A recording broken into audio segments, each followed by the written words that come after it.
pancadaria no debate. Mais um debate de candidatos à Prefeitura de São Paulo na eleição de 2024 termina em baixaria. É a campanha da baixaria. É a campanha do baixo nível mesmo. É rasteiro o negócio. E vai piorar provavelmente. Você acha que nos próximos 12 dias, com a eleição se aproximando, com as pesquisas deixando todo mundo tenso, você acha que vai melhorar? Eu não acho, não. Like no vídeo, se inscreva, ative o sininho, vamos falar sobre isso. Hoje o vídeo é Fora Futebol, rumo a 240 mil inscritos por aqui.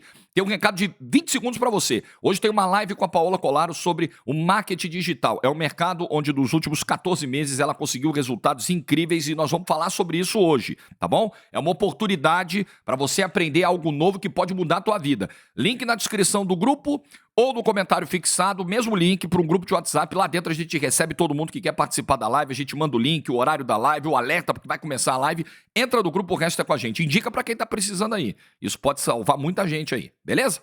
Vamos lá? Vamos lá. Bom, eu quero primeiro, antes de falar do soco, do comportamento do Pablo Marçal no final, da expulsão do debate e tal, do candidato Pablo Marçal, acho que a gente precisa usar as formas de tratamento adequadas no período da campanha. E às vezes até mediadores de debate têm dificuldade de fazer isso, o que não foi o caso do Carlos Tramontina, né? Foi uma elegante, firme condução do debate de ontem e uma condução segura. A gente viu debates esse ano com mediadores perdidos nas próprias regras, né? Carlos Tramontina foi absolutamente brilhante ontem na condução do debate do Flow, isso é preciso registrar. Antes de falar do soco, eu quero falar desse formato de debate e do que eu tenho de preocupação para o futuro. Como um cara que acompanha política, adoro acompanhar política, eu não tenho a pretensão, eu não sou cientista político, eu não me vendo como um especialista, eu sou um eleitor, eu sou um cidadão que acompanha política e tenho opiniões, formo as minhas opiniões. Ao emiti-las, emito com responsabilidade, claro, mas não com a pretensão de me colocar como um profundo estudioso do tema. Eu sou um observador. Eu me preocupo com o futuro dos debates. Eu desmarco qualquer coisa para ver um debate eleitoral, tá? A minha agenda, em época de eleição, ela é muito mais pautada pelo debate eleitoral do que pelo jogo de futebol. Sim, tem um debate eleitoral. A prioridade vai ser o debate hoje aqui. Tem um debate eleitoral e tem um jantar. Vamos marcar para o dia seguinte, porque hoje tem um debate aqui que eu não quero perder. É nesse nível que eu gosto de acompanhar a política. E eu me preocupo que comportamentos como os do candidato Pablo Marçal nessa campanha mexam ainda mais com regras, endureçam ainda mais para o futuro as regras dos debates eleitorais. As regras hoje em dia são muito engessadas, são demais engessadas. As regras de participação, elas também são muito rígidas. Você, por exemplo, ter uma candidata como a Marina Helena, que está entre as 6 mais lembradas nas pesquisas, fora de alguns debates, tendo que ser apenas convidada porque o partido dela não tem o número de deputados federais necessários para... Eu acho péssimo. Inclusive, provavelmente ela não estará no debate da TV Globo, que é o último debate, por causa dessa regra. Porque o Partido Novo não tinha lá, no momento que deveria ter, 5 parlamentares em Brasília, 5 deputados federais, e isso não obrigaria o veículo a convidar a candidata do Novo. Candidatos do Novo estão passando por isso em todos os lugares. O Pablo Marçal, o candidato Pablo Marçal, também não teria esse direito. Mas por estar muito bem colocado nas pesquisas, entre os 3, entre os 5, ele acaba sendo sempre chamado para os debates. Eu não gosto dessa regra, como de várias outras. E eu temo que, no futuro, a gente perca nos debates a possibilidade de confrontos diretos entre os candidatos. Pô, Jorge, mas aí é a baixaria, é melhor que eles não perguntem entre eles. Aí, meu amigo, se a gente não consegue ter uma campanha eleitoral onde os candidatos consigam respeitar um ao outro na hora de fazer questionamentos duros, aí cabe ao eleitor dar a resposta. Chegar e falar, olha só, esse tipo de comportamento eu não aprovo. A urna vai ter que responder. Eu acho que o debate de ontem teve uma ideia inteligente de levantar temas já pré-determinados, com primeiro especialistas perguntando, depois com o eleitor nas ruas perguntando, porque aí você se aprofunda em temas que são importantes. O prefeito cuida do nosso dia a dia, amigo. Ele cuida da rua, do bairro que a gente mora, né, da mobilidade, do trânsito, do hospital, da UPA, onde você leva, às vezes, o teu parente, da escola do teu filho, né, do buraco da rua que te arrebenta e você paga lá o imposto. É muito importante que o prefeito se debruce sobre os temas, que a gente saiba o que ele pensa sobre os assuntos. Mas também é muito importante que haja o confronto entre um candidato e outro, onde vão ser colocados alguns temas delicados sobre a biografia do sujeito, sobre a trajetória, sobre o passado, sobre alguns BO que ele possa ter por aí, porque é importante a gente saber da vida pregressa, de quem a gente vai votar, em quem a gente vai votar, né? É importante, do sujeito, claro. E é importante analisar o seu comportamento diante de um tema delicado. Quando acuado, como ele vai se sair em termos de forma e em termos de conteúdo? Ele vai ter respostas convincentes para aquilo? Ele vai conseguir explicar uma ponta solta na vida dele? Mas ele vai se comportar de maneira democrática? Porque um bom gestor, um cara com espírito público, ele precisa ter elegância para lidar com esse tipo de situação. Quando ele é apertado, opa, eu preciso sair disso aqui com classe, com postura de homem público. Ou ele vai agredir, ou ele vai como um bicho feroz, acuado, partir para cima. Isso é importante avaliar. E um formato de debate que não tenha esse confronto, nem que seja metade do tempo, nem que seja um único bloco, mas que não tenha essa possibilidade, eu acho que ele faz o eleitor perder algo importante na hora de avaliar o seu candidato. Tá? É um ponto que eu faço, apenas. Acho que a ideia é interessante para você tentar disciplinar. O problema é que isso é feito no contexto atual da corrida à Prefeitura de São Paulo. Um formato como o Flow fez ontem, e eu entendo, tá? Eu entendo a necessidade do Flow de fazer da forma que fez. Mas ele é também, ou em grande parte, para tentar disciplinar a quinta série. Tipo assim, já que vocês, um amiguinho não respeita o outro, já que vocês não têm maturidade, né, não conseguem se dirigir um ao outro de maneira educada, não é que não pode tocar em tema sensível. Você pode tocar no passado do outro que eventualmente agrediu a esposa, que eventualmente tem uma suspeita de um assédio, enfim. Você pode ir perguntar para o outro que história é essa de condenação por supostamente, ou de fato, né, porque há uma condenação, né? Uma condenação por fazer parte de uma quadrilha que tirava dinheiro de idosos via e-mails. Você pode questionar, mas de forma educada. Só que como a galera perdeu a linha totalmente, aí você tem que... Então, faz o seguinte, já um amiguinho de costas pro outro, tá? Um amiguinho não pode falar com o outro, um amiguinho não pode perguntar pro outro. Eu acho muito ruim. Eu entendo a decisão do Flow. Mas eu acho que perder isso numa campanha eleitoral, eu acho que desvirtua até mesmo o sentido do debate. O debate é confronto.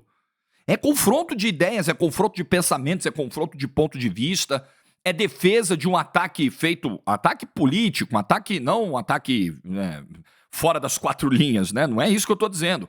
Mas um ataque à posição do outro, sabe? Uma crítica. E como o outro vai responder, a gente não tem visto isso, não viu isso ontem no debate do Flow, porque a regra tentava levar para um outro lado. E mesmo assim não adiantou, porque no final deu no que deu.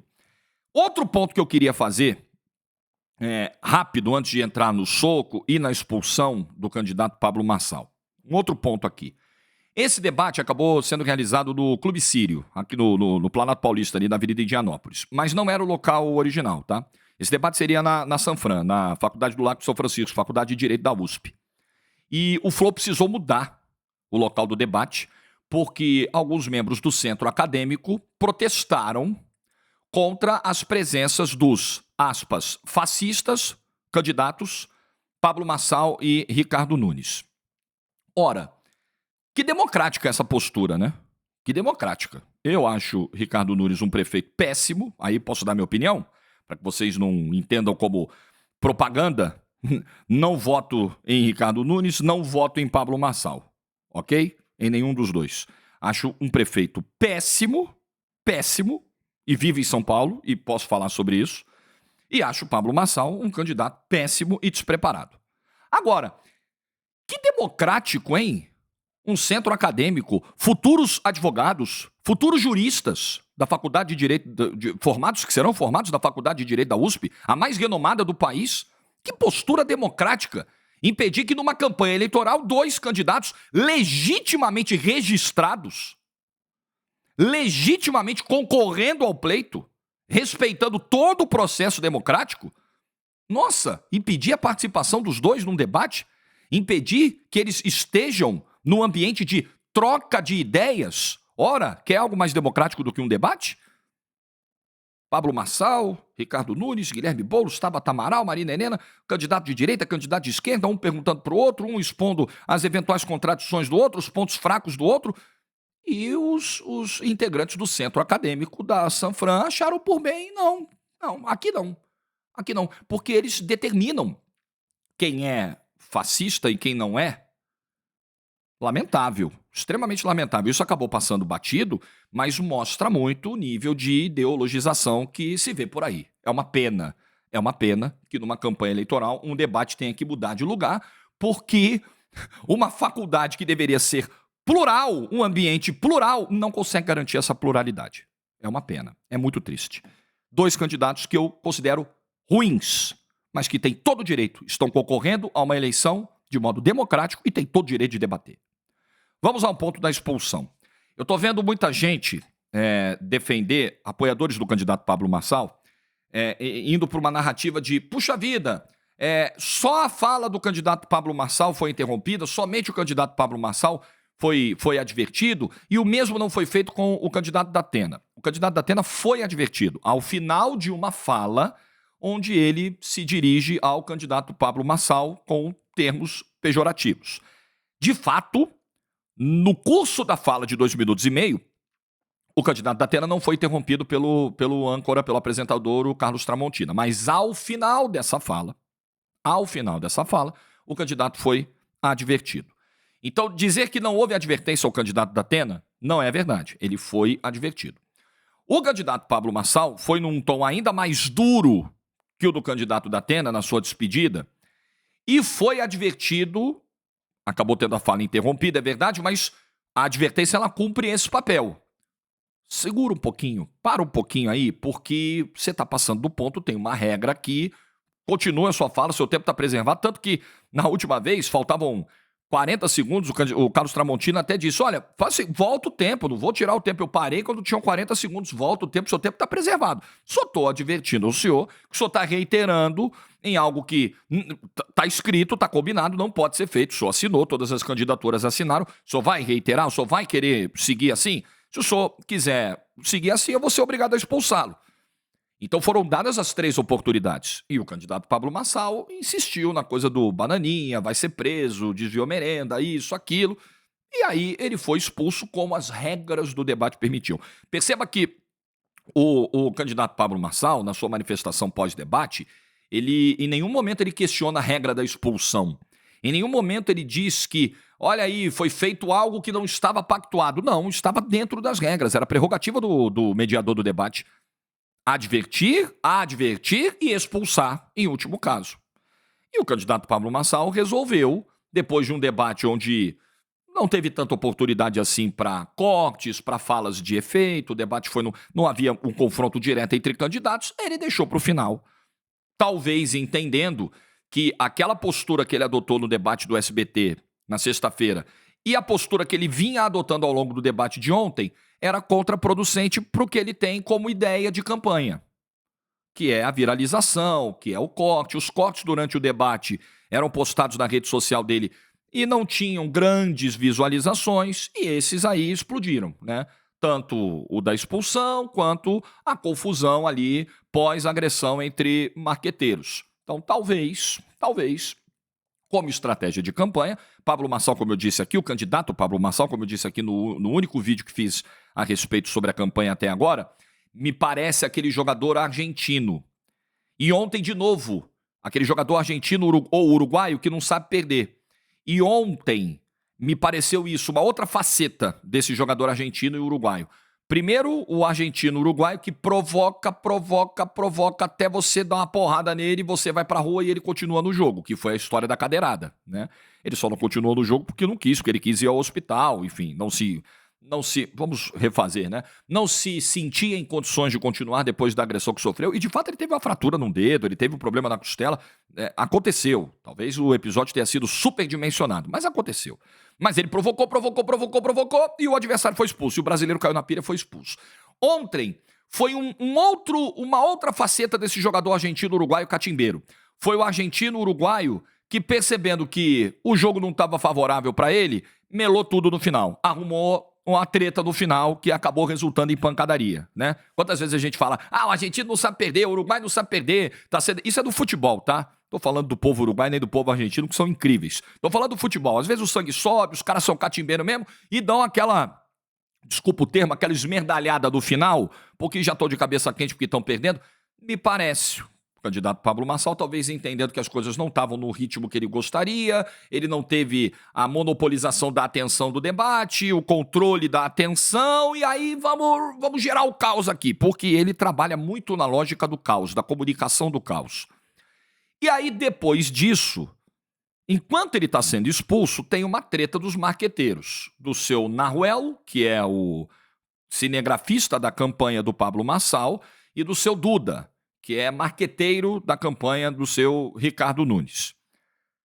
Tem uma imagem nítida de um soco do cinegrafista da campanha do Pablo Marçal no marqueteiro do Ricardo Nunes. A imagem é claríssima. Ele desfere um soco. Segundo informações, o marqueteiro Duda Lima levou 6 pontos no rosto, na altura do supercílio. A campanha do candidato Pablo Marçal mostra um vídeo onde, antes do soco, esse marqueteiro de nome Duda Lima, teria dado um tapa na câmera do Nahuel, do cinegrafista do Pablo Marçal. Um tapa que não justifica um soco, um tapa numa câmera. Tira daqui a câmera. Não é educado, né? Como também não é muito elegante alguém aparecer com a câmera desse tamanho assim na sua cara, né? Você tá ali na sua, quietinho, aí vem o cidadão. Não é, né? A primeira reação que você tem é esquivar daquilo, é sair de perto. Não é verdade? Né? Tira daqui, tira. Que me pareceu a reação do marqueteiro do prefeito Ricardo Nunes. E aí você responder isso com um soco. Ora, a crítica que foi feita à cadeirada, por que a cadeirada é um destempero, é um desequilíbrio emocional, e um soco não é? E um soco na cara de alguém não é? Ora, o candidato Pablo Marçal falou tanto em falta de inteligência emocional. Não será que faltou ao seu cinegrafista inteligência emocional? No momento em que ele leva a câmera no rosto do sujeito, o sujeito bota a mão para afastar, ele devolve com um soco? Está estabelecido aí um senso razoável de proporção entre uma ação e outra? Eu acho que não. Então, as pessoas querem defender o que acham mais conveniente. Tudo bem, quer defender? Tá vendo? Ele foi agredido. Não há qualquer registro que mostre que havia uma proporção entre uma coisa e outra, havia um equilíbrio entre uma ação e outra, que houve uma agressão ao cinegrafista do candidato Pablo Marçal que teria justificado o soco que ele deu como defesa, como resposta. Não tem. Não tem nem imagem disso, nem relato disso. A campanha escalou para um nível muito perigoso, ela continua escalando. Porque não se enganem, esse tipo de coisa muitas vezes se replica na rua. Sai do bastidor, sai do debate, sai da TV, sai da rede social e vai pra rua. No dia seguinte da cadeirada, o candidato Pablo Marçal estava com apoiadores fazendo uma caminhada, se não me engano era na região da Santa Ifigênia, veio um sujeito com uma cadeira para arremessar nele. E aí o Rubinho Nunes, vereador, hoje apoiador do Pablo Marçal, foi lá, enfrentou o sujeito, tirou a cadeira, quase saiu na mão com o cara. As coisas escalam e vão pra rua. E o meu temor é de que nesses 12 dias que nós vamos ter até a eleição, a coisa piore, porque começa com um xingamento, começa com um candidato indo até o púlpito do outro encarar, ameaçar, aí na segunda vez o cara vai e joga uma cadeira, aí em outro debate um assessor dá um soco no outro. O que nós vamos ter daqui a pouco? Arma de fogo? Vai pra que nível esse negócio? Vai pra onde esse negócio? Para fechar, futuros debates. Eu vi muita gente também falando, eu temo que a regra fique mais dura para as próximas eleições, e vi muita gente falando da possibilidade de alguns candidatos não comparecerem aos debates que faltam. Tem debate na Record no sábado, na Folha na segunda e na TV Globo na quinta que vem ou sexta que vem, antes da eleição. Acho que são os 3 debates que faltam. Eu acho terrível, principalmente se você pensar das 2 maiores redes de TV aberta, que são Record e Globo, em termos de audiência, para todos os candidatos. Geralmente a gente vê candidato faltar debate quando ele está muito disparado, né? O cara tem 45, 50%, tem chance de ganhar a eleição no primeiro turno, o cara nem vai no debate. Não é o caso aqui de São Paulo. Quem lidera, de acordo com as pesquisas, lidera por margem muito pequena. Então tá tudo aberto. E tem 28% de indecisos, entre 25% e 30% de indecisos, vai, pegando uma média das pesquisas aí. Tem muito voto ainda para ser conquistado, para ser decidido. Eu acho que deixar de ir a um debate tão importante quanto o da Record, tão importante quanto o da Globo, pelas audiências que essas emissoras têm, eu acho que é perder uma oportunidade gigantesca de falar com o eleitor, é assumir uma derrota da democracia, do modelo dos debates. Realmente perdemos, né? Perdemos pra zona, perdemos pra sacanagem, perdemos pra barbárie, perdemos pra violência. Não pode. Não pode. É preciso que se tenha garantias de que os debates podem ocorrer. O caos, galera, não pode triunfar. Desculpa. Perder uma oportunidade como essa, porque, veja bem, porque o caos não pode triunfar. Eu espero de verdade que todos os candidatos estejam presentes e que todos os candidatos se comportem de maneira civilizada. Pô, Jorge, mas aí vai ficar chato. Você viu como foi chato o debate do SBT? Você viu como estava chato o debate do Flow ontem, até a confusão no final? Galera, deixa eu falar um negócio pra vocês. Política é pra ser chato mesmo. E olha que eu não sou um cara que recrimina o show, sabe? Sim, eu sou um comunicador, né? Eu sou um locutor esportivo, eu sou um narrador, eu vivo do show, eu vivo às vezes do grito, né? Da emoção, da frase de efeito. Não que eu saia de casa pensando em frases, mas eu deixo o coração falar na hora. E, enfim, e eu entendo que isso também faz parte da política, isso é uma ferramenta poderosa de comunicação. O espetáculo, um certo nível de exagero, de ênfase na fala. Eu não sou contra, eu não recrimino nada disso, tá? Ainda mais na era que a gente vive, o cara que quer ter sucesso na política, ele precisa lidar com as ferramentas que estão disponíveis aí. Né? Aprender qual é a melhor maneira, o melhor método de se comunicar, de chegar ao seu público, ao seu eleitor. É preciso dominar as ferramentas de comunicação hoje em dia. Eu não sou contra o show. Mas uma coisa é o show, outra coisa é o caos. Uma coisa é o show, outra coisa é a violência. Uma coisa é o show, outra coisa é a baixaria. E a coisa resvalou para esse lado. Eu nunca vi, eu já vi muita campanha de nível ruim, óbvio, né? Acompanho política há muito tempo. Nesse grau de virulência e até de um ódio que vai se gerando entre um candidato e outro, eu não lembro de ter visto. Eu nunca vi. Mas eu acho que isso diz muito dos tempos atuais. Muita gente hoje, eu falei de como é importante você, né, dar o show na rede social, como isso faz parte, infelizmente, da política, mas faz parte. Muita gente tem estimulado esse comportamento divisionista há tempos, em se tratando de política. Eu digo aqui no meu canal que é mais fácil hoje você, corintiano, narrar um jogo do Palmeiras e assumir para a tua audiência, eu sou corintiano e estou narrando o jogo do Palmeiras, tá? E o cara continuar assistindo, do que você assumir um voto em alguém. Porque imediatamente você é execrado pelo outro lado. Porque os agentes políticos estão estimulando esse comportamento, há muito tempo. O fascista não pode pisar aqui para debater. Percebam? Percebam? Não, porque você é isso, você é aquilo, com você eu não converso, com você eu não debato, com você eu não discuto, com você é na ponta do fuzil, com você é não sei aonde, com você é na porrada, com você... Não é verdade?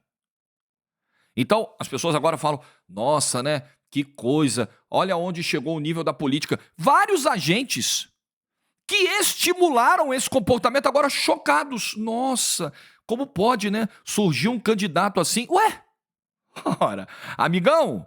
A gente colhe o que planta. A política brasileira, no mundo todo, eu acho que o nível de radicalismo aumentou muito. Mas eu tô tratando de Brasil. A política brasileira está gestando aí há muito tempo esse tipo de coisa. A política brasileira está chocando esse ovo há muito tempo, estourou o ovo. E agora tá aí, meu amigo. E agora é daí para pior. Porque isso funciona de alguma forma. Talvez não para ganhar uma eleição majoritária, ou não para ganhar uma eleição no primeiro momento, mas isso faz muita bancada. Isso alavanca interesses pessoais de quem, de repente, não consiga tanto êxito na política, mas aproveita a visibilidade que uma eleição traz para ganhar ainda mais dinheiro. E parte do público adora. Temos um grande problema pela frente. A coisa, eu não vejo possibilidade de melhora. No curto, esquece. Nem no médio prazo. E eu espero que a campanha chegue com todo mundo vivo, que a campanha chegue ao seu final com o seu resultado sendo respeitado e com a integridade física dos candidatos e principalmente dos eleitores preservada. Mas estou preocupado. A coisa está num nível realmente assustador. Mas surpreso não estou. Surpreso não estou, porque isso vem desde o nós contra eles e vocês sabem do que eu estou falando e de onde começou isso. E só piora, porque os agentes políticos se alimentam desse caos. Então não reclamem por serem vítimas dele. Tá feito o vídeo. O que você pensa de tudo que aconteceu? Like se você ficou até o final. Uma boa terça-feira para todo mundo. Juízo, principalmente aos candidatos, marqueteiros, cinegrafistas e todos. Juízo na porra da cabeça e tchau.